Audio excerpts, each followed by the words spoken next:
Magandang araw mga Aldab Nation! May panibago na naman po akong update para sa inyong lahat. Pero bago natin ito umpisahan ay huwag niyo muna kalimutan na mag-subscribe sa aking YouTube channel at i-click mo na rin ang katabing bell button para maging updated ka sa mga latest videos na i-upload ko. At kapag umabot na ng 100,000 subscribers ang aking channel ay may sorpresa ako para sa inyong lahat. Alam kong excited na kayo kaya naman ngayon, umpisahan na natin ang ating kwentuhan. Ang pag-uusapan natin ngayong araw na ito kung saan Meng at Alden rumampa sa bench fashion show. OMG, sa tagal ng araw ng panahon, muling nasilayan ng lahat ang Maychard sa iisang stage. Bench lang ang malakas. Nakakaiyak naman nga raw ang ganitong mga ganap. Gaano ito katotoo at may sapat nga bang ebidensya ang makakapagpatunay rito? Well, yan ang ating aalamin at pag-uusapan ngayong araw na ito. Pero bago ho yan, ay bibitinin ko muna kayo ng kaunting-kaunti lamang kung saan magbasa muna tayo ng mga nakakatuwang post ni My Name is Theo01 sa Twitter. Kaya naman huwag na natin patagarin pa. At sabi niya sa kanyang tweet, yung pinapabili ko baka makalimutan mo at saka maaga kang uuwi. Noted love, I loved you so much. Namimiss na kita pa. Uwing-uwi na ako, love. Dahil ang sarap mo ng ngat-ngatin. Yung pinabili ko nabili ko na kanina pa, love. Daanan ko na ang mga bata para isang ruta na. Later awi, kaya yan.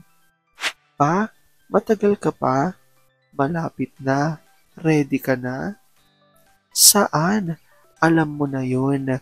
Ayoko. Huy, bilis na. Naligo ka na? Sira? Hindi nga. Oo, goods. Ayoko pa rin. Na-miss na kita, ma. Ini-imagine na kita. Kakaano mo lang kanina. Hindi ko kayang pigilan pag andyang ka na, ma. Sira, I love you so much. Inseparable talaga ang mag-asawa na to.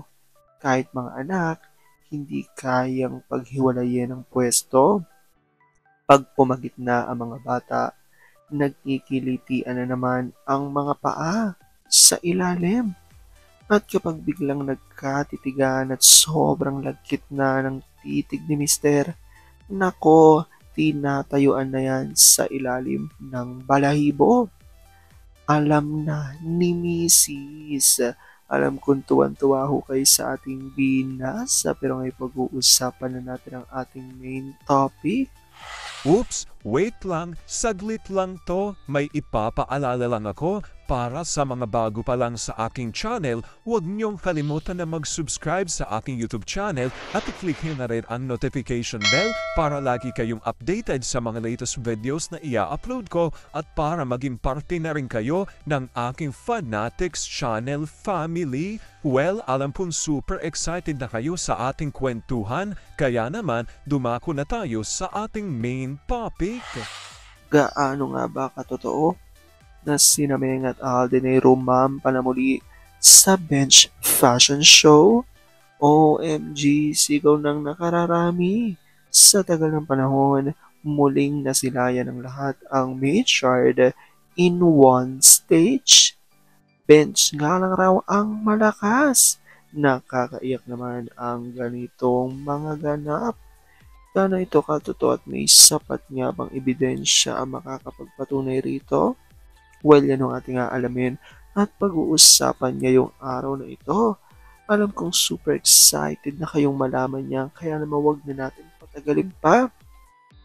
Unang-una na nga dyan ay galing sa tweet ni Vampire 2019 at ayon sa kanya, kahit sang bansa na lang nilalako ang pelikula ni Sakang at Alden, pero nga pa din, iilan lang ang interesadong manood.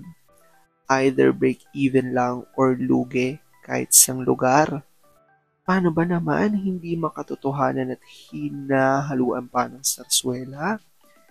Yung dalawang sak din lang ata ang naniniwala sa kahibangan ng ABS.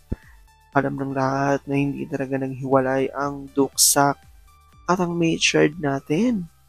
Until now, parang bagong kasal pa din pag naglambingan.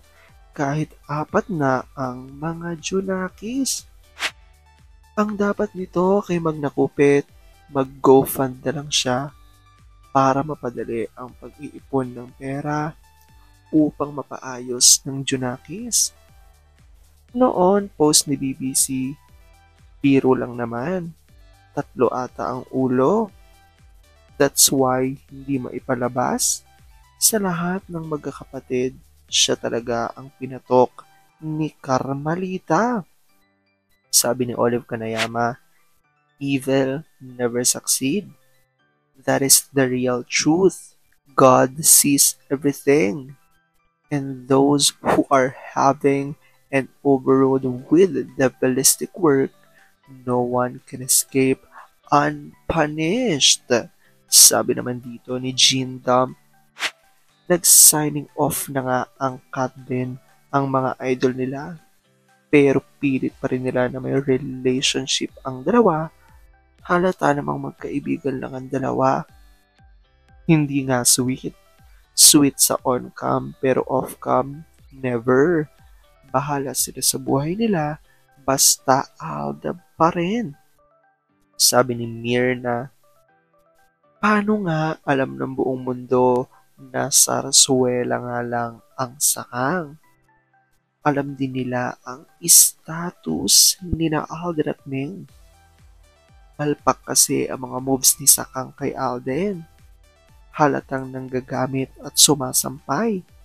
Nilako ba naman nila Sakang landiin si Alden? Buong bansa, diba? Minahal ang Aldab. At ito na nga revelasyon ni Mamila Kambal at ayon sa kanya, kung hindi man sila pinagrampa ng bench TM ng sabay, still Aldab is still the most elegant and classy couple. Aldab pa rin. At sagot ni Marino Torio, yes. Sa lahat ng aspeto, sila talaga ang match. Huwag nang ipilit ang ibang partner dahil babagsak ang business nyo.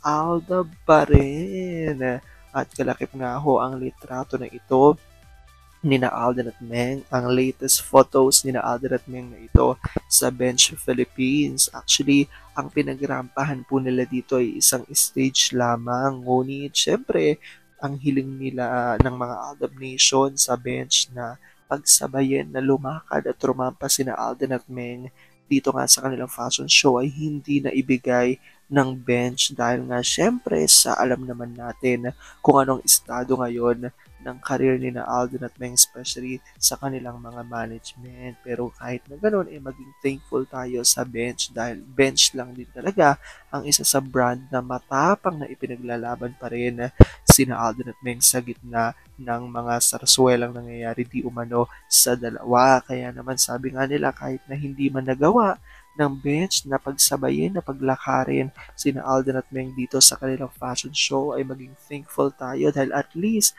ay nasilayan natin muli sina Alden at Meng na magkasama sa isang lugar kung saan parehas silang rumampa dito kahit na magkaibang oras ang kanilang pagrampa.